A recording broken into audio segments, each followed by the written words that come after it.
former CNN anchor and a former colleague of mine and friend, Don Lemon, has been taken into custody by federal agents, according to his attorney. It comes after Lemon covered the protest earlier this month, dozens of anti-ICE protesters rushing inside of a church in St. Paul, Minnesota. Now, Don has said that he was just there as a journalist, photographing the incident as a journalist, asking questions as a journalist after the protesters went in, and has been very clear he was not part of the protest group. In a statement, Don Lemon's attorney says, quote, "This unprecedented attack on the First Amendment and transparent attempt to distract attention from the many crises facing this administration will not stand. Don will fight these charges vigorously and thoroughly in court." Now, I just want to quickly let you know, Don Lemon spoke with Alisyn Camerota, another former colleague and friend from CNN, who now works for Scripps News, about the church incident. Let's go to what she told us just moments ago. So he said that he was covering a protest. This is the St. Paul church. The protesters had reason to believe that the pastor there was an ICE agent. And so Don, the way Don described it to me is that he was doing what we do. He was covering a protest. He wasn't conspiring with them. He knew that they were going to be protesting something. He wasn't in on their plans, he says, beforehand, which is one of the things that the DOJ has suggested. And then he stayed outside, he says. The protesters went inside the church. And when he realized that the protest was unfolding inside the church, he then went inside. And so, obviously our legal experts can describe whether that's trespassing on private property, but either way, that's a misdemeanor. And, the idea that Don Lemon, as a journalist, has now been arrested is just in an entirely different category. Now, I have some more breaking news. We have just learned that another independent journalist who is very popular here and very well known here in Minneapolis and in Minnesota, Georgia Fort, has also been arrested. We have now seen video of her inside of her home telling us that there are FBI agents outside of her door demanding that she come out. She said that they had a warrant, that they had gone to a grand jury. So this is brand new breaking news.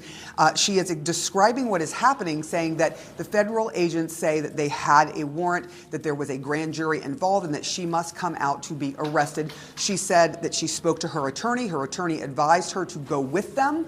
And that is exactly what she did, and that she was taken to the Whipple building. So now there are two journalists who have been arrested by the FBI, by federal agents, after the incident that happened at a church. Joining me now are CNN's Kara Scannell and our chief media analyst, Brian Stelter. So Kara, what are we learning about the situation with Don Lemon?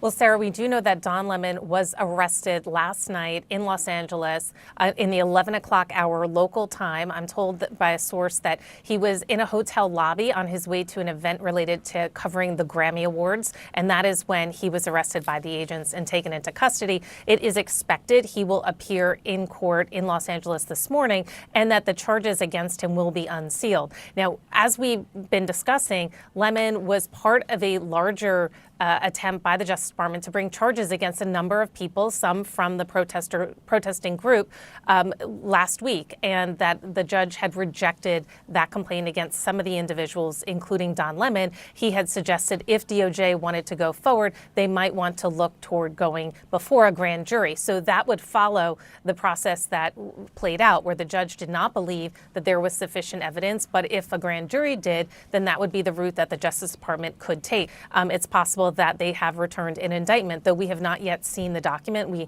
have not seen any updates from the court about what this instrument is that Lemon was charged in, and specifically what he was charged with.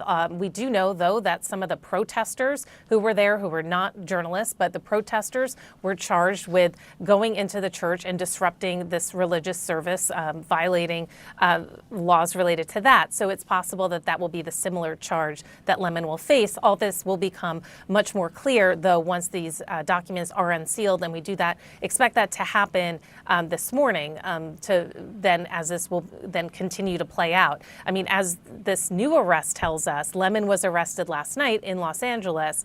This other journalist was arrested this morning, if there are other arrests related to this, because not everyone was charged in that initial complaint that the Justice Department was trying to charge. They could be playing out this morning, so it may be an instance where we do see additional arrests, and then we do eventually see this charging document and understand what charges they are specifically facing. As you said, Lemon's lawyer, Abby Lowell, says that he will fight this vigorously, and that, you know, it is not unprecedented for journalists to be charged, but it is also very unusual for journalists to be charged because of their First Amendment right to cover events and certain protections that journalists have to participate in capturing news. So there is definitely going to be a big fight here to come on behalf of Don Lemon and most likely this other journalist as they fight back on these charges, which, you know, his lawyer is saying is unprecedented attack on the First Amendment. And as we have seen, the president and his attorney general have gone after people that Trump does see as his perceived enemies. Don Lemon is particularly one of those. Sarah? Yeah. Kara Scannell, thank you for your reporting and getting us caught up to speed. We are expecting to see any time now this morning or perhaps into the afternoon the charges, because this has to go through court and it has to be made public. Brian Stelter, now that you are learning that there are two journalists who have been taken into custody, one of whom we know well, our colleague and friend Don Lemon, the other who is very well known here as an independent journalist, she also saying that she was taken into custody, Georgia Fort. I saw her just the other day. She was covering the Ilhan Omar incident. What does that tell you about what the Trump administration is doing here? I mean, the First Amendment is the First Amendment for a reason. A disturbing escalation against reporting in America. And I would also put it in the framework of protests. You know, this is part of an ongoing pressure campaign against protests, especially the kind of provocative anti-Trump protest action that we have seen makes the administration so uncomfortable. And frankly, makes some voters very uncomfortable. This is an action, this arrest of Don Lemon, this arrest of this independent journalist who is live streaming and reporting in Minnesota. This is something that some MAGA loyalists have been demanding. They've been wanting to see it happen. When Trump promised retribution, this is the kind of retribution that some of his voters, not all, but some of his voters wanted to see. And I think that is, for better or for worse, some of the context for what we're seeing this morning. In this, the First Amendment is meant to protect both a reporter's right to report, but also a congregation's right to worship. So legal experts might say this is somewhat complicated, although Lemon said all along he was there as a reporter, not as an activist. And he did a really important job showing people, all of us now who can watch the video, what happened inside that church. I want to back up to that Sunday morning. That intrusion into City's church was sincerely shocking to many, many millions of Americans, myself included.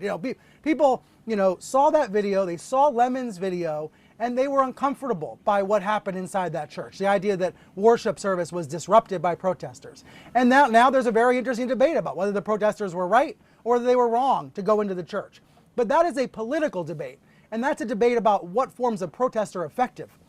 The Trump administration is moving that political debate into the legal arena and wanting to take it into court and have a court fight. And we know there have been these attempts to arrest some of the other protesters last week who were there. And now we have these arrests of these reporters who documented the scene. I'm reminded of what one of Lemon's friends, Jennifer Welch, said to her on a podcast. Lemon was talking to Welch, and Welch said to Lemon, quote, "You are a prize for them. An independent, gay, black, happy, successful man. And this is an attempt to intimidate and beat you down."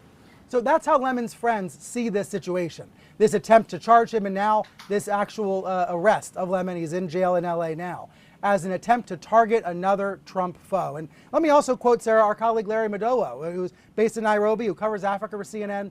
He wrote on X a few minutes ago, "This arrest is a gift to authoritarian governments worldwide who can now justify arresting journalists they don't like because even America does it." That is stark. It is reality. There is, as we have spoken about, the potential of a major chilling effect, although I certainly am not going to shut my mouth. I know that you won't either. There are many journalists that will continue to call a spade a spade. But there is a definite fear here, especially for those who are independent journalists who are smaller, who don't have an apparatus around them as they are out in the streets, or if they go into buildings, whether or not they By the are way, Sarah, protected if you don't mind and me whether they interrupting. have the means. Sure. We have heard, by the way, from Pam Bondi moments ago. She says Lemon's arrested. She mentions Georgia Fort. She mentions 2 other individuals, she says, all arrested in connection with what happened at the church. So the Attorney General now confirming these arrests. She says 4 people were taken into custody total. And we know that one person who was arrested, a protester, was a former NAACP president locally here, Nakima Levy-Pounds. She was let out, and she is disputing that they went into church without permission. She said they had permission. We will see how this goes forward, but it is a stunning development that now we know at least 2 journalists have been arrested by the DOJ because of their coverage of a protest. We'll see what happens next.